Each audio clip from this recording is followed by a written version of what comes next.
Hola a todos, quiero darles la bienvenida a este nuevo proyecto de difusión científica para todos, denominado La Bitácora del Biólogo. Hoy tenemos con nosotros al Dr. Martín Miguel Montes, especialista en parasitología, investigador asistente del CONICET Argentina. Como dijo Jack, yo soy investigador asistente del CONICET. Nací en la ciudad de Ushuaia, en el sur de Argentina, hasta hace poco la ciudad más austral del mundo. Me papá es guardaparque y siempre viví en los parques nacionales y siempre me gustó la parte de la naturaleza. Después, cuando fui viajando por toda la Patagonia, me fui cada vez empapando más en el asunto y terminé estudiando en la Facultad de Ciencias Naturales de La Plata, donde me recibí de ecólogo, zoólogo y botánico, y después de doctor en Ciencias Naturales.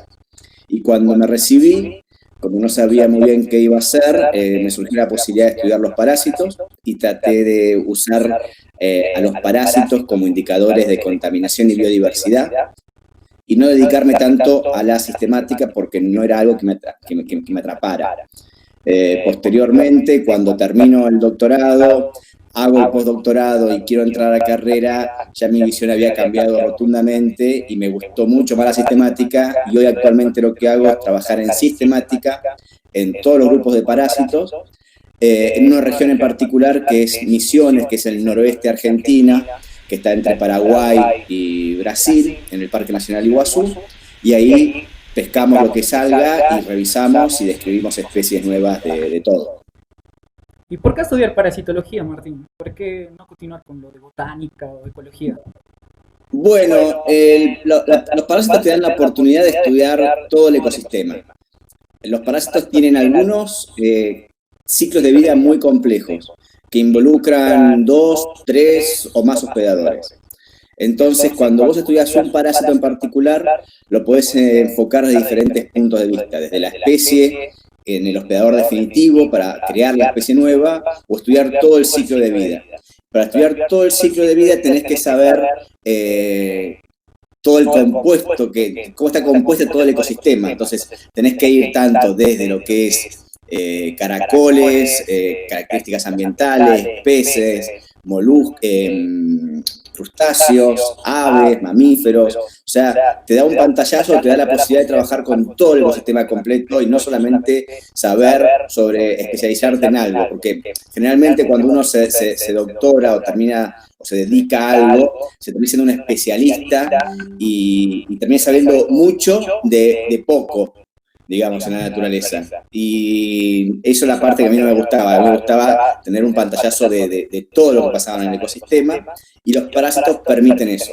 A su vez que los parásitos tienen otras ventajas y otras cuestiones, como por ejemplo, que sirven para hacer algo más aplicado, como por ejemplo, el estudio de contaminación y a su vez establecer biodiversidad de una región, que eso es algo también muy importante y muy interesante para analizar. Claro, y justamente tengo una pregunta sobre eso, pero vamos después. Lo que quería preguntarte, ¿qué es un parasitólogo? ¿A qué se dedica? ¿No? Para las personas que... Bueno, como vos sabés, hay un montón de relaciones dentro de la naturaleza que se producen entre los organismos, ¿no? Cuando dos organismos son favorecidos, es un mutualismo. Cuando uno solo se favorece, digamos, del consumo del otro, es una predación. Y cuando hay un organismo que vive de otro sin matarlo, eso es el parasitismo.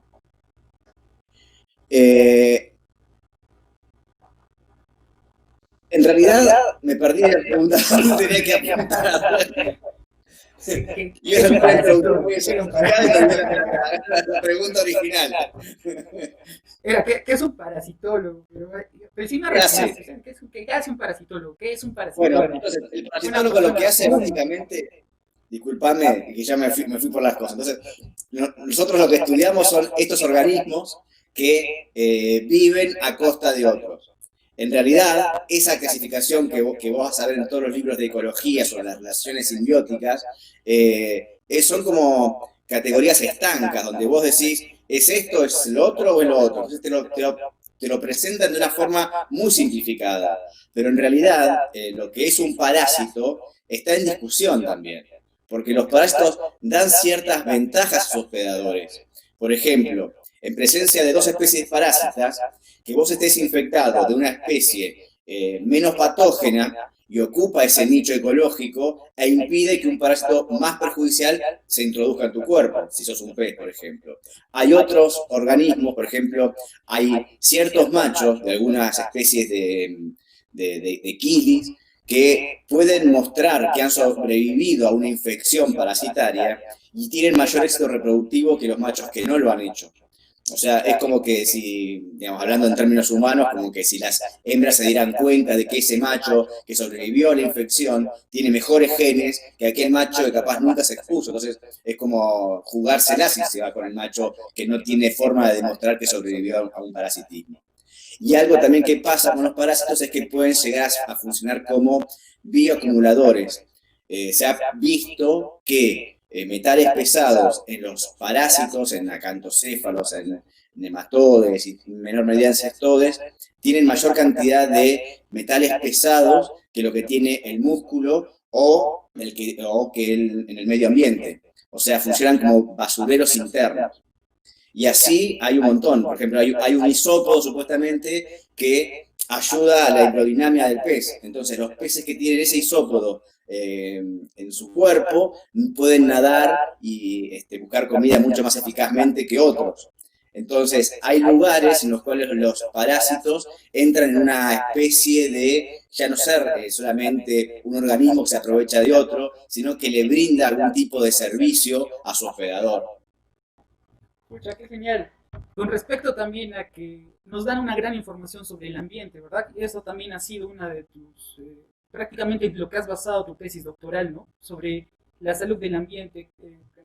Antes de llegar a esa pregunta sobre tu tesis doctoral, era, ¿qué es el CEPAVE y cómo llegaste ahí? Bueno, el CEPAVE es un instituto que se crea, tiene exactamente mi edad. Fue creado en 1979 y es el Centro de Estudios Parasitológicos y Vectores. Incluye una gran rama de eh, parasitólogos y de estudios de parasitoides. Entonces vos ahí tenés gente que trabaja con enfermedades humanas, que trabaja, por ejemplo, con vinchucas, que trabaja con mosquitos, que trabaja con plagas de tomate, de frutilla y del cinturón hortícola acá de la ciudad de La Plata, y gente como nosotros que trabaja en la parte de peces, ¿no? También hay gente que trabaja con la parte de aves. Entonces es un centro de estudio de parásitos, ya sea de humanos, de vida silvestre y de plagas de cosechas. Ya. Y bueno, a través de esto también quería preguntarte, ¿y cómo es el equipo de trabajo, ¿no? ¿Cómo es así que llegaste? ¿Quiénes te recibieron? ¿Quiénes fueron tus mentores? ¿Cuál es el equipo de Bien, trabajo que tienes ahí? mira, el instituto, como te digo, tiene diferentes áreas y cada área es un laboratorio.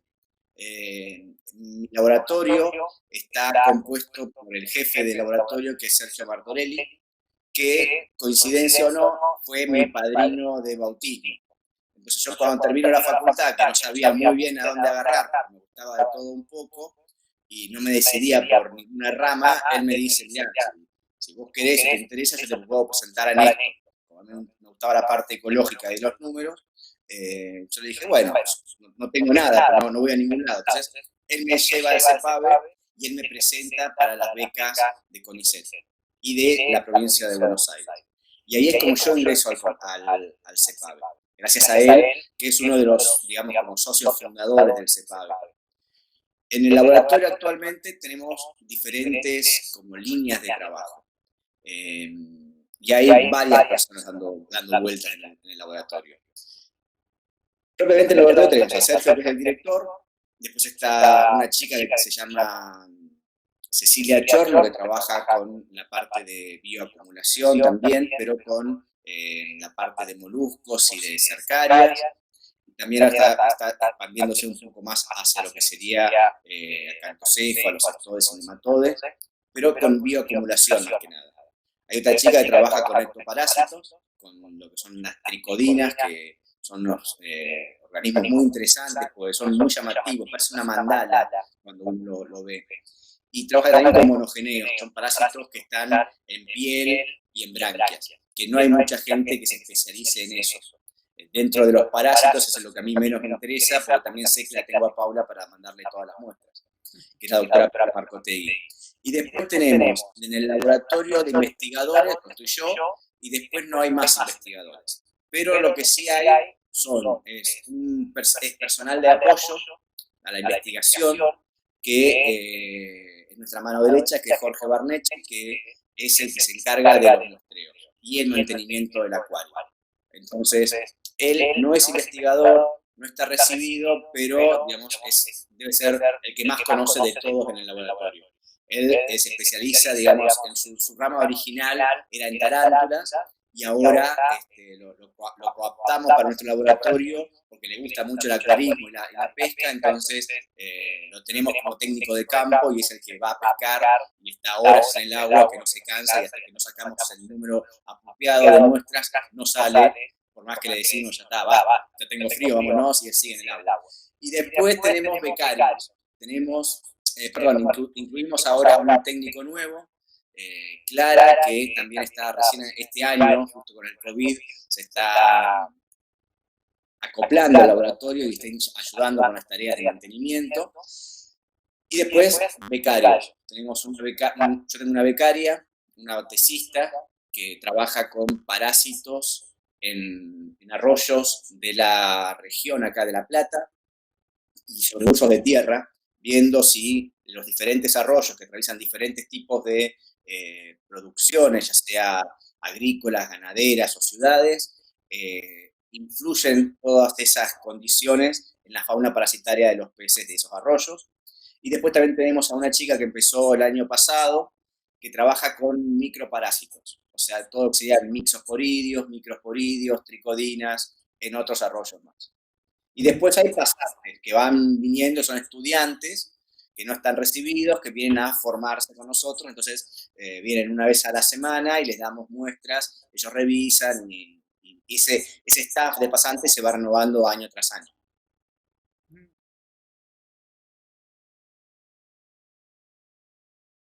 Bueno, la siguiente pregunta va, ¿no? ¿A qué te refieres cuando mencionas que la parasitología es el lado oscuro de la ictiología? Bueno, vamos por partes, digamos. Generalmente, lo que la mayoría de la gente conoce, digamos, yo soy docente en una cátedra que se llama Zoología de Vertebrados, que en realidad vemos cordados, vemos desde los anfioxos y las papas de mar hasta mamíferos, aves, reptiles. Entonces, la mayoría de los alumnos sabe mucho o ha conocido mamíferos, aves, serpientes y anuros, ¿no? En ese orden. Pero de peces son pocos las personas que trabajan realmente o que les gusta la parte de ictiología. Además, cuando vos ves las muestras fijadas en formol y en alcohol, son todas grises, no tienen nada de divertido. Entonces, generalmente es la parte que más odian. Entonces, hay pocos ictiólogos o poca gente dedicada a la ictiología. La parasitología, dentro de todo ese contexto, es todavía más ignorada. Incluso en Argentina, que tenemos una tradición de parasitólogos que se remonta ya hace como 80 años atrás, con Gidat, en la década del 50, está poco estudiada. Ya igual mundialmente pasa esto.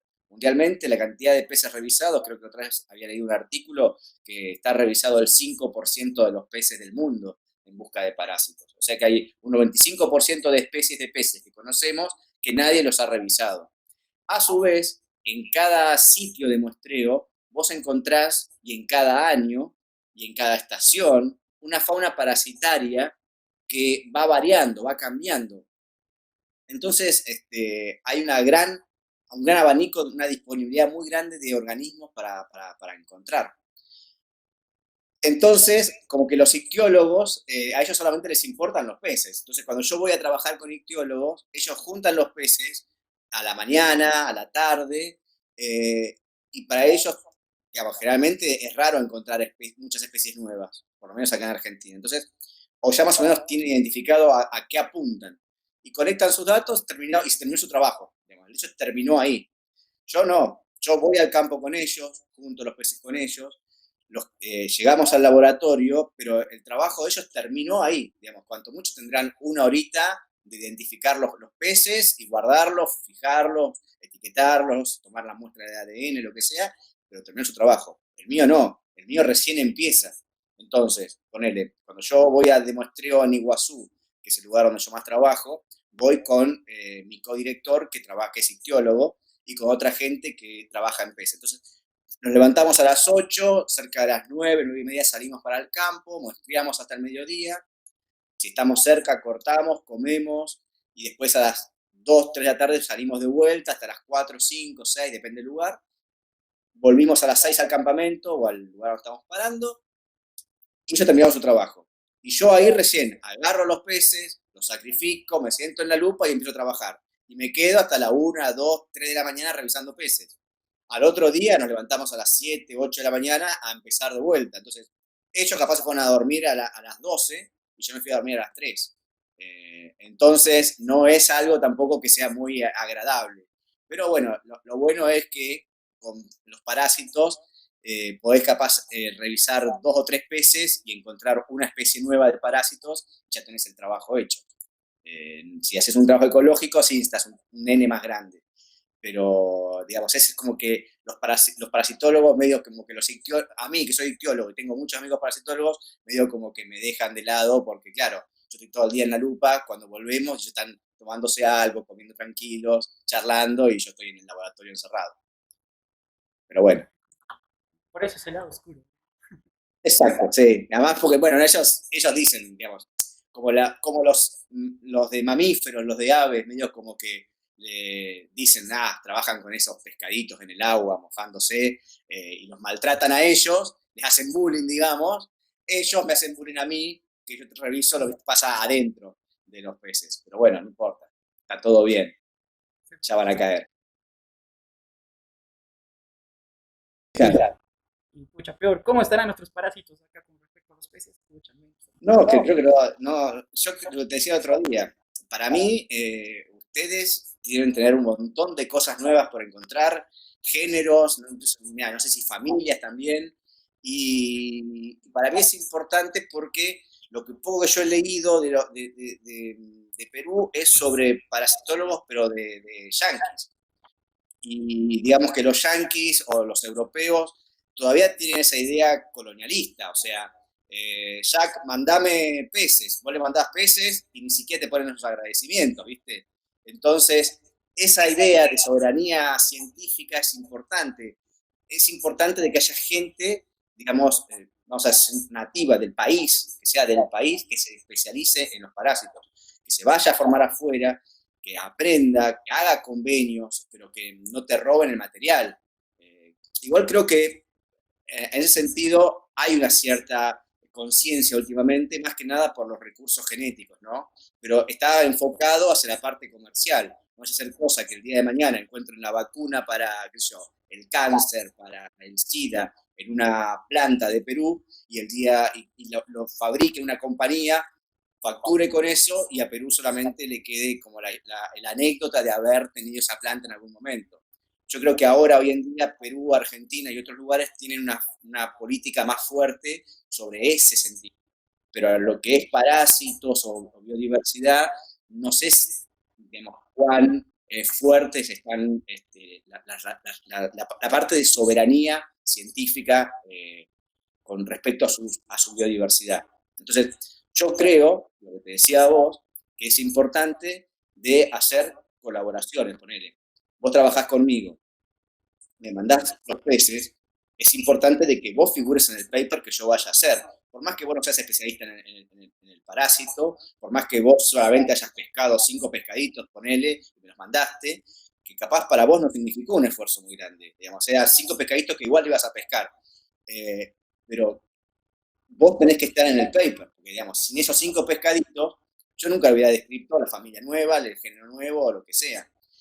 Y lo que yo te decía era que es importante de que esto se dé a conocer para que el día de mañana haya gente de tu facultad que quiera especializarse en parásitos, que venga a formarse a Argentina, que aprenda algo de lo que podemos enseñar a nosotros o en otras partes del mundo y trabaje con peces de ahí y que el conocimiento sea generado en el propio país. que no tengan que depender, que venga alguien a pedirles a ustedes los parásitos o los peces, sino que haya alguien de ustedes que trabaje. Si esa persona el día de mañana encuentra algo que lo supera o que no lo puede hacer, bueno, ahí sí, se contacta con alguien de afuera y lo hace. Yo, de hecho lo hago. Yo estoy trabajando mucho con gente de Chile, de México y de otras de Estados Unidos, pero las pautas las pongo yo, no las ponen ellos. Yo te digo, mirá, yo encontré esto, hice este manuscrito, me falta pulirlo. Obviamente es que es más como autor, me ayudás, capaz solamente edita en inglés, no importa. A mí me sirve, a él le sirve, y vamos todos en el trabajo. Pero los parásitos son míos, son de Argentina y son míos. Entonces, ese es el tipo de reciprocidad que puede haber. Digamos, vos me invitas a mí, listo, yo voy con vos, vamos a muestrear todo, revisamos los parásitos, pero los parásitos no son míos exclusivamente. Obviamente, no voy a hacer todo el trabajo yo y ponerte a vos de primer autor, pero sí te pongo de segundo o te pongo de corresponding autor o lo que sea. Te doy el valor que se merece. A eso apunto yo con lo que es la ciencia, la soberanía científica, que haya gente del país implicado que se vaya formando. Y esto es muy importante, como mencionas, esto de las colaboraciones, y más que todo para poder nosotros conocer más de nuestros ecosistemas propios, ¿no? Y justamente esto va a la pregunta, ¿no? ¿Cómo? ¿Cuál es el problema fundamental por el cual no existe tantas investigaciones en parasitología? ¿Cómo se podría motivar a estos nuevos profesionales? Mirá, el problema está en que no se conoce, digamos, no solamente que no se conoce la biodiversidad, el problema está en que no se conoce cómo se trabaja en parasitología. Generalmente uno lo que ve es el trabajo final. Entonces, cuando yo mismo cursaba invertebrados en la facultad, veía bichos fijos en un porta o en alcohol, blancos, sin ningún tipo digamos, no tenían carita, no tenían nada, digamos, era una cosa amorfa tirada ahí, que no tenía sentido de ser, digamos, era completamente aburrido y asqueroso. Pero cuando uno ve el proceso de cómo vas a trabajar, es mucho más divertido, porque vos vas, digamos, empezás yendo a un lugar, al campo a trabajar. Depende de lo que te guste, ¿no? Hay gente que no le gusta el campo, entonces no va al campo. Bueno, está bien, no vas al campo. Hay gente que le da asco abrir el pescado. Bueno, no lo abrís, tenés a alguien que lo abre por vos, ponele. Y te llega el parásito, solamente el parásito, y solamente lo tenés que describir. Hay gente que capaz le gusta hacer solamente eso y está perfecto. A mí no, a mí me gusta ir al campo, a pesar de que no me meto tanto al agua, me gusta meterme al agua, me gusta pescar, me gusta juntar los peces y me gusta la emoción de llegar al laboratorio, abrir el pez y no saber qué vas a encontrar adentro. Y una vez que encontrás algo, decir, epa, esto nunca lo vi y seguramente esto no está publicado, no está, nadie lo vio, soy la primera persona en el mundo que lo vio, entonces lo describo y lo presento a otras personas.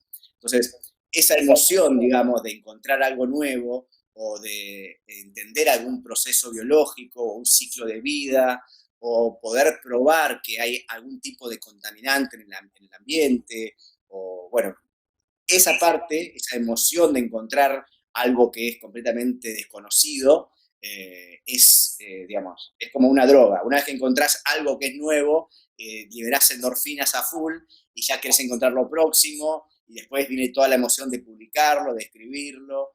Entonces, muchas veces la gente que no conoce la parasitología se queda con la imagen final, ¿no? El parásito en alcohol, todo deslucido, duro ahí, blandito y duro, que no hace ninguna gracia.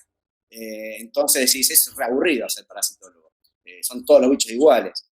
Hasta que empezás a ver diferentes tipos de coloraciones que se le pueden dar a esos parásitos, porque tenés diferentes técnicas. Entonces ves un montón de colores raros y ves cómo diferentes estructuras se van teniendo de forma diferente. Vas viendo que vos, esa cosa que veías en el frasco blanco, cuando está bien teñida, bien fijada, bien montada, y la ves en el microscopio, tiene un montón de partes adentro, de órganos, que son muy característicos, muy raros, que tienen espinas, que tienen, no sé, diferentes cantidades de testículos, de ovarios, los huevos, ves todo el complejo del sistema de todo el animal y decís, estaba bueno. No sé, es eso. Y esto, mira, me lleva a esta pregunta. ¿Cuál es el lugar en el que te mueres por hacer investigación después de esta pandemia? Eh, yo creo que las selvas es el lugar perfecto para ir a investigar. En Argentina tenemos un montón de lugares que no están estudiados. Por ejemplo, ahora estaba pensando irme para la parte de Salta, ahí al límite con Bolivia, que sé que tenemos cosas nuevas. En Misiones, más para el NEA, más contacto contra Brasil y Paraguay, también. Perú, estoy seguro de que no hay nada hecho. Pero hay un lugar en particular que debe ser espectacular, que obviamente nunca voy a ir, que es a las grandes profundidades del mar. Ahí, que hay, bueno, ya sabes, hay especies nuevas de peces, de medusas y de un montón de invertebrados que aparecen constantemente. Bueno, ahí abajo seguramente todo lo que encuentres es algo nuevo. Seguramente hay muchas formas aberrantes, como, bueno, no sé. Nosotros ahora estamos trabajando con unos chilenos, también con unos copépodos, parásitos de grandes profundidades, de 1000 metros de profundidad, y salen cosas muy interesantes, muy lindas. Pero bueno, volviendo a la realidad, digamos, porque eso yo no puedo ir, encima Argentina, en la parte del Atlántico, tiene una gran plataforma, o sea que para llegar a los 2000 metros de profundidad tengo que irme más o menos hasta la mitad del Atlántico. A mí me interesa más la parte de la selva, la parte, digamos, de Misiones, que hay todavía algo de la selva paranaense, y la parte de lo que sería Salta, allá al límite con Bolivia. Y obviamente si el día de mañana puedo ir a Perú a revisar allá, estoy seguro que cualquier cosa que abramos, simplemente pescando capaz ahí en una zanja en el medio de Cusco, seguramente encontramos parásitos nuevos. La siguiente pregunta era más sobre la tesis doctoral que has hecho y sobre cómo los parásitos te dan información sobre la salud del ecosistema y cómo has utilizado esto para determinar también la biodiversidad que existía ahí. Bien, el problema que tenemos ahí es que vos tenés que partir de faunas parasitarias que conoces. O sea, eso está mucho más estudiado en lo que sería Europa y América del Norte, donde hay trabajos en los cuales la gente toma peces aguas arriba de un desagüe, ponerle de una fábrica, y peces aguas abajo. ¿Mm? Entonces se dan cuenta y comparan los parásitos, y se dan cuenta de que aguas abajo del desagüe de la industria encuentran mucho menos parásitos. Vos tenés que buscar peces que no tengan una gran distribución, o sea, que no sean migradores, que sean peces que se encuentran más o menos en el mismo lugar casi todo el momento de su vida. Tiene que cumplir ciertos requisitos, ser peces más bien pequeños, cosa de que puedas revisar muchos en poco tiempo, y como te digo, que se tenían que saber todos sus parásitos. Yo cuando empecé con 3 peces que son las lisas, las corvinas y una xenincia, una madrecita, tosquero, acá tiene diferentes nombres. Lisita también le dicen algunos. Pero como las lisas y las corvinas son animales grandes que migran, solamente utilizaba los juveniles, que son más chiquititos, y se mantienen supuestamente en el mismo sitio. El problema que nos encontramos ahí es que tampoco conocemos toda la fauna de parásitos, entonces aparecieron especies nuevas de parásitos y no hay trabajos previos muy acotados sobre esto, entonces no sabíamos muy bien qué había. Básicamente lo que yo me planteé hacer en la tesis, casi que no lo pude hacer por estos problemas que fui encontrando. Además, no aparecían durante todo el año. Durante los meses de invierno yo intentaba hacer una comparación y en los meses de invierno no aparecieron nunca corvinas ni lisas porque, como decía, no sé si justo le pegaba mal a la marea o los peces estaban más aguas adentro, nunca los pude encontrar. Entonces fui variando un poco y quedó más que nada con una lista taxonómica y corroborar, digamos, y ver cómo se distribuían mediante las tallas a diferentes parásitos. Hipotéticamente hay trabajos que sí han demostrado esto y han demostrado la utilidad de los parásitos como indicadores. Los parásitos son mucho más sensibles que los peces a los cambios ambientales. Vos pensás que los digeneos tienen un estadio que sale del huevo. Ese estadio se llama un miracidio, es de vida libre, nada, y generalmente se mete en un solo tipo de caracol. Solamente una especie de caracol es la que le sirve a ese miracidio para desarrollarse. Se metió ese caracol, ahí adentro del caracol desarrolla un ciclo de vida que puede incluir dos estadios que están adentro del caracol que se llaman esporocisto o redia según la especie del parásito. De ese esporocisto o redia va a salir otro estadio más que sale del caracol y va a estar en contacto con el agua.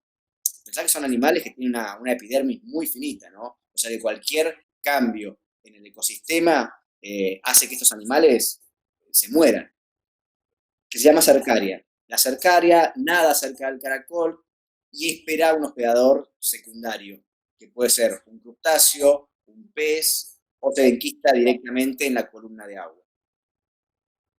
Si encuentra el pez correcto o el camarón correcto, se enquista y forma otro estadio que se llama metacercaria. Esa metacercaria crece enquistada dentro del caracol, puede ser un caracol también, dentro de un camarón del pez y espera que el hospedador definitivo se coma a su hospedador, digamos, intermediario. Entonces, ponele que es un pez donde se enquistó esa metacercaria. Está esperando que venga otro pez a comérsela, un pez más grande, un ave, un mamífero o un reptil. Cuando llega a uno de esos vertebrados superiores, en el intestino se desenquista y se transforma en adulto. Ahí en el intestino se reproduce y con las heces de su hospedador definitivo libera los huevos, que caen al agua, que da origen al miracidio. Y bueno, si vos encontrás uno de esas partes del ciclo de vida en el ecosistema, significa que están todas anteriores. Si encuentro la metacercaria, significa que en algún lugar está el hospedador definitivo, que en algún lugar está el caracol, y entonces está todo el ciclo en el sistema. Entonces vos podés llegar a inferir, si vos conocés todo el ciclo de vida de ese parásito, sabés que están todos los eslabones dando vuelta en el ecosistema. Entonces podés llegar a decir, bueno, encontré tal y tal parásito. Bueno, utilizan siempre hospedadores diferentes. Sé que estos ciclos son 4 hospedadores. Bueno, tengo 4 parásitos, 4 hospedadores. Genial, 4 por 4, 16. Hay 16 especies de vertebrados e invertebrados en este ecosistema. Era lo que yo esperaba. El ecosistema está sano, puedes decir. Bien. El problema está cuando vos sabés esa información y no aparecen las 4 especies, aparece una. Decís, acá algo pasa, que estas 4 especies de parásitos que deberían estar dando vueltas no están, está solamente una. Una vez que eliminás todos los problemas que pueden ser metodológicos, digamos que vos no mostraste suficiente, que no rechazaste en todo el año o lo que sea, vos decís, bueno, acá hay un problema en este arroyo, que tendría que estar todas las especies, hay algo que está fallando, hay algo que está afectando. Y ahí ya podés empezar a rastrearlo. El problema está en que no siempre sabés cuál es el problema. Entonces tenés que hacer estudios en el laboratorio y saber qué tipo de contaminante es el que está afectando a esa fauna parasitaria. Entonces, de esa forma vos podrías llegar hasta detectar, si vos tenés toda esa información, que obviamente nosotros no la tenemos, pero sí la tienen en Estados Unidos, puedes llegar a decir, se debe a esto. Si vos encontrás que esta falta de parásitos se da aguas abajo de un desagüe de una industria, decís, obviamente esta industria está tirando algo al ecosistema que está matando todos los parásitos. No mata capaz al pez hospedador, pero sí mata a algo que está en el ambiente, o al parásito, o al caracol, o al crustáceo. Entonces vos podés tener un pantallazo rápido de lo que está pasando en un ambiente a partir de los parásitos. Entonces, de esa forma vos tenés algo para saber de la biodiversidad y algo saber de contaminantes. Ojo, porque nunca en la naturaleza es algo, digamos, exacto.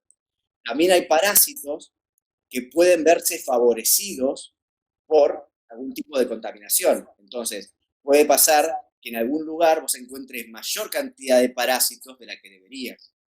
Hay algunos parásitos que se ven favorecidos. Por ejemplo, si esa industria está tirando materia orgánica que favorece el desarrollo de moluscos, lo que puede pasar es que esos moluscos generen mayor cantidad de cercarias. Entonces, a mayor cantidad de cercarias, mayor cantidad de esos animales que parasitan a los peces. Entonces, encontrás en un pez millones de metacercarias cuando deberías encontrar capaz cientos nada más.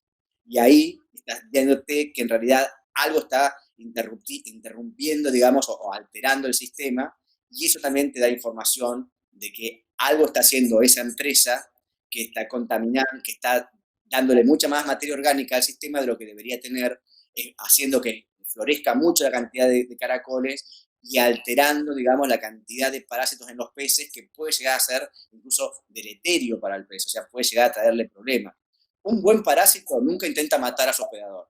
Esa es la regla básica. Un buen parásito no mata a su hospedador. Los parásitos que matan a su hospedador generalmente tienden a desaparecer de un ecosistema, porque al parásito no le conviene matar a su hospedador, le conviene tener, digamos, es como vos en tu casa. No vas a venir acá a tu casa a romperla con martillo. Vos vas a vivir acá, entonces no tenés que romperla, tenés que tratarla con cuidado. Bueno, el parásito bueno es un buen inquilino, entonces se queda viviendo en la casa del pez sin destruirlo, digamos. Entonces, es mucho más compleja la dinámica parasitaria a lo que yo te lo expliqué acá, pero es para que tengas más o menos un punto de vista. Si vos ves una ruptura en el equilibrio parásito-hospedador, ya sea por una desaparición de un parásito o un aumento de un parásito, te puede llegar a estar dando información sobre lo que pasa en el ecosistema.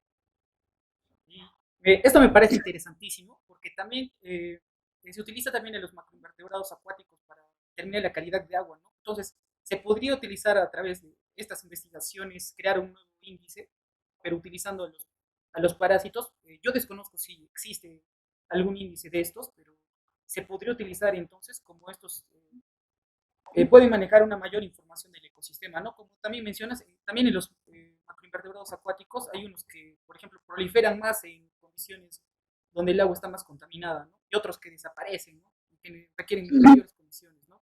Entonces, sí, hay índices de parásitos, pero yo te digo, son de Estados Unidos y de Europa, donde ya más o menos se conoce lo que hay. El problema que vas a tener vos en Perú y yo en Argentina es que necesitamos una línea base. No sabemos qué parásitos tenemos, no sabemos qué especies, digamos, muchas veces no sabemos qué especies de peces hay, imagínate que de parásitos mucho menos, entonces no podemos decir a ciencia cierta si la desaparición de un parásito se debe a factores naturales, a ciclos, a picos que se van generando normalmente en las poblaciones, o se debe a un contaminante. Y tampoco sabemos si capaz un parásito que es normal en un sistema ya desapareció porque la contaminación anterior la hizo irse. Entonces tenemos que siempre analizar los lugares lo más prístinos posible para poder llegar a un tipo de conclusión. Y si no, plantear, esta es la base que tengo ahora, yo parto desde este es mi punto de partida. Ignoro lo que pasó anteriormente, no sé qué pasa, pero ahora es esto. Y ahí podés llegar a evaluar cambios a futuro. Entonces, ponele, vos ahora en un arroyo X que estás revisando, sacás peces, los revisás y encontrás los parásitos que hay. Capaz vas dentro de 10 años y se puso una fábrica en ese arroyo y vas a encontrar que la fauna parasitaria que vos habías encontrado no tiene nada que ver con la que encontrás ahora, que es mucho más pobre 10 años después. Y ahí podés decir, bueno, acá fue claramente un impacto de la empresa esta que se metió en el arroyo.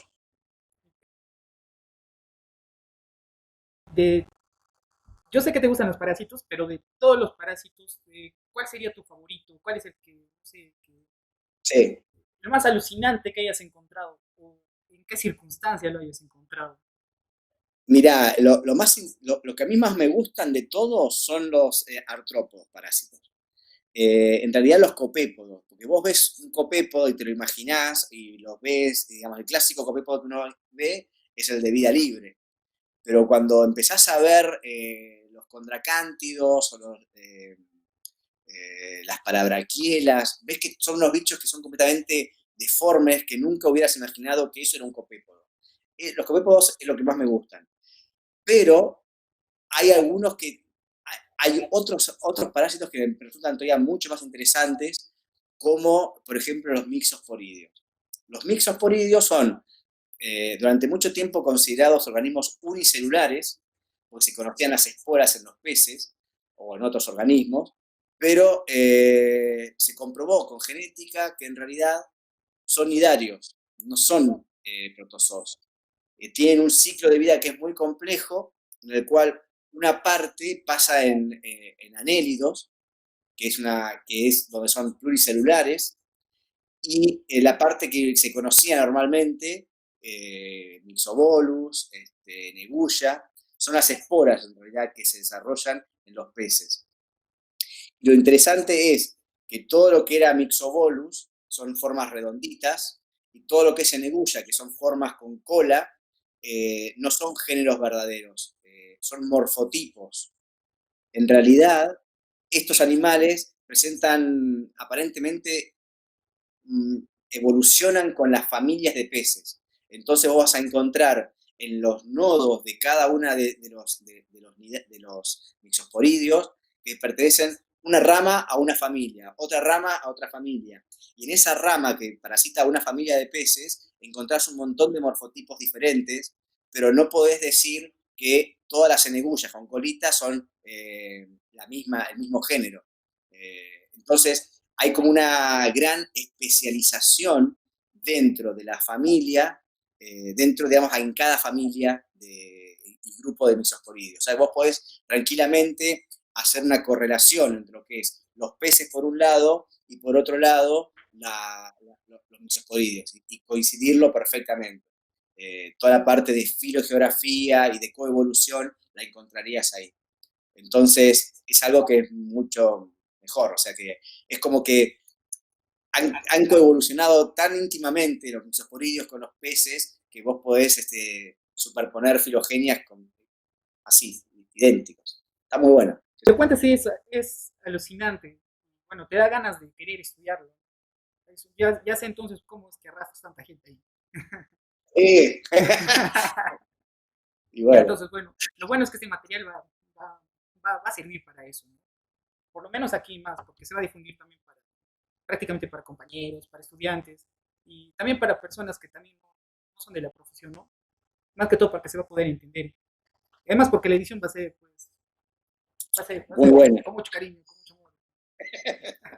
Entonces, para estar cerrando, quería preguntarte, de toda la trayectoria hasta el punto donde estás, ¿cuáles consideras que han sido las dificultades? ¿Cuáles han sido las razones para continuar y decir, para no rendirte? ¿No? Bueno, mira, yo cuando me terminé la facultad, no, acá es muy importante el promedio para conseguir una beca. El promedio no fue muy bueno el mío, y bueno, la cuestión es lo que uno quiere hacer. Yo quería ser investigador, quería investigar, encontrar cosas nuevas, cosas que nadie haya visto, entonces eso era lo que me motivaba. Yo quería ser investigador. Y por más que el promedio no era bueno, siempre seguí insistiendo. Después yo me presenté a 3 veces a CONICET, nunca me salió la beca, me salió la de una más chiquitita de la provincia de Buenos Aires, pero eso me dio la posibilidad de seguir trabajando.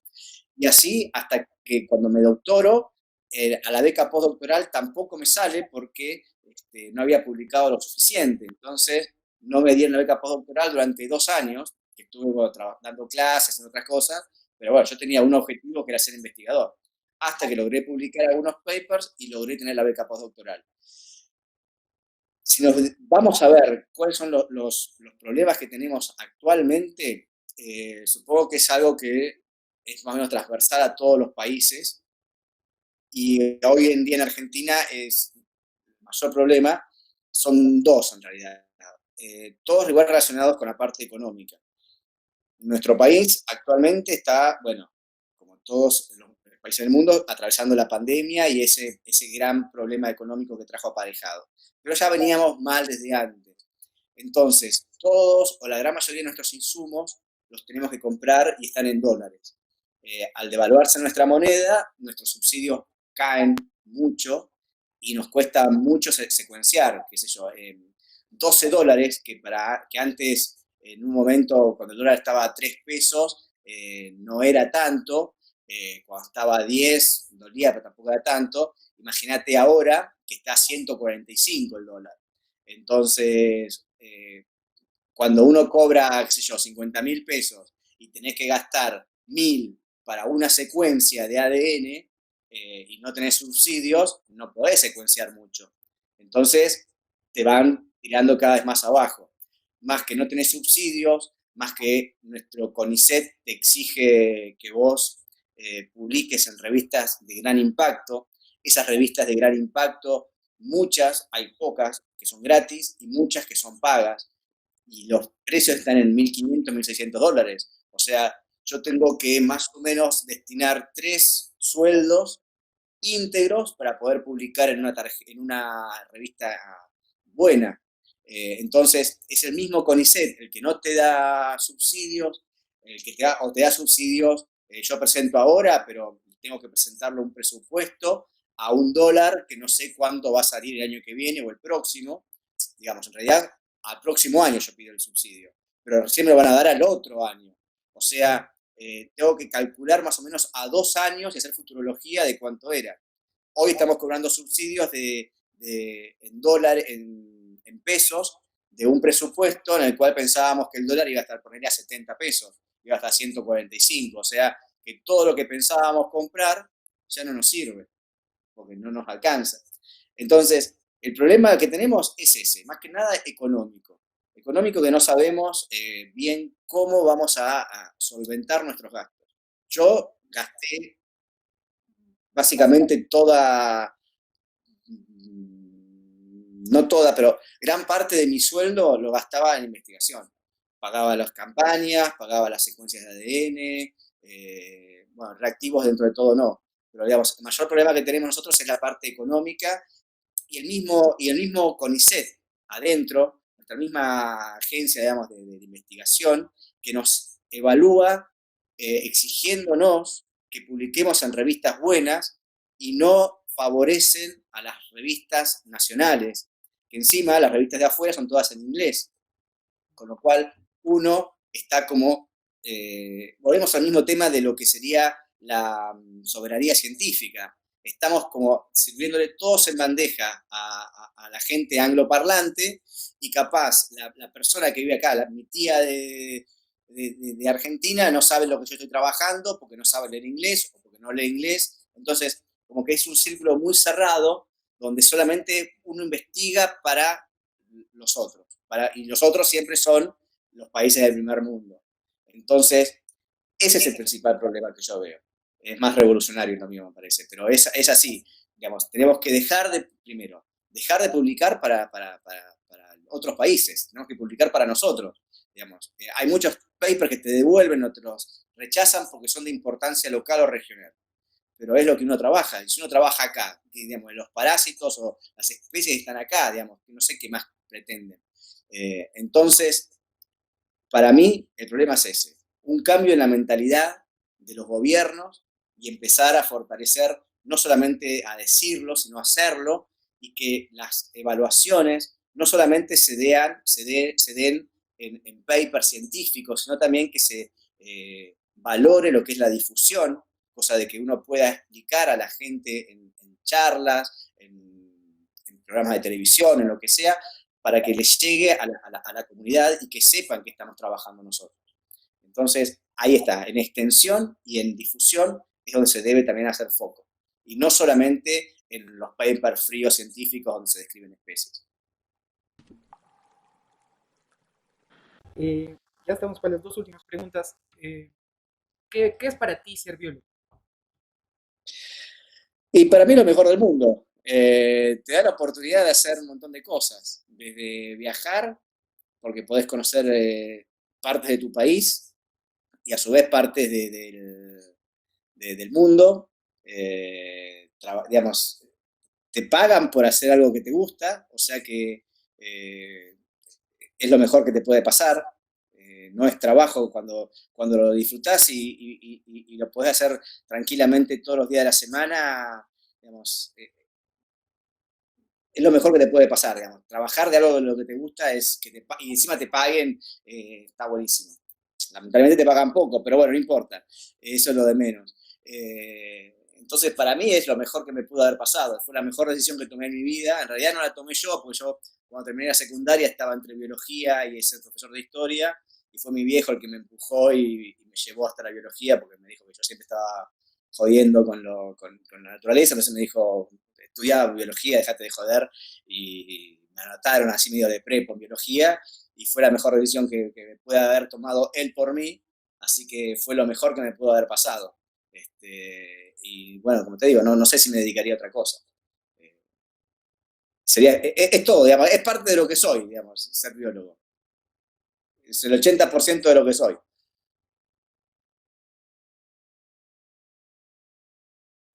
La siguiente pregunta va, a partir de la anterior pregunta que te hice. ¿Cuál sería tu mensaje para aquellas personas que aún no se deciden por estudiar biología? ¿Por qué ser biólogo?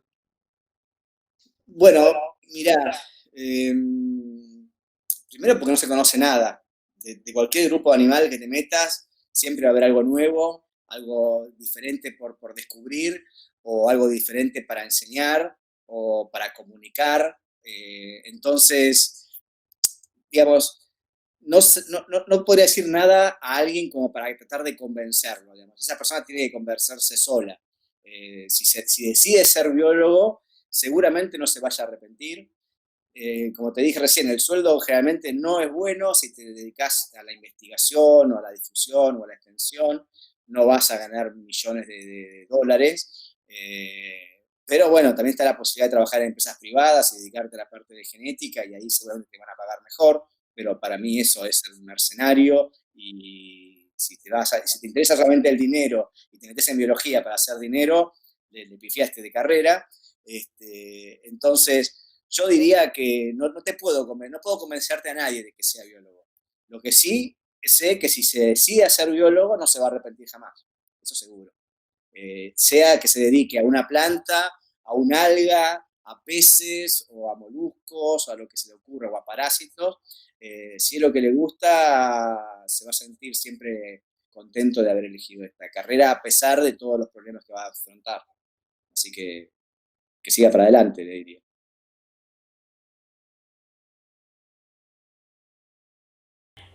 Ya, muchas gracias, Martín.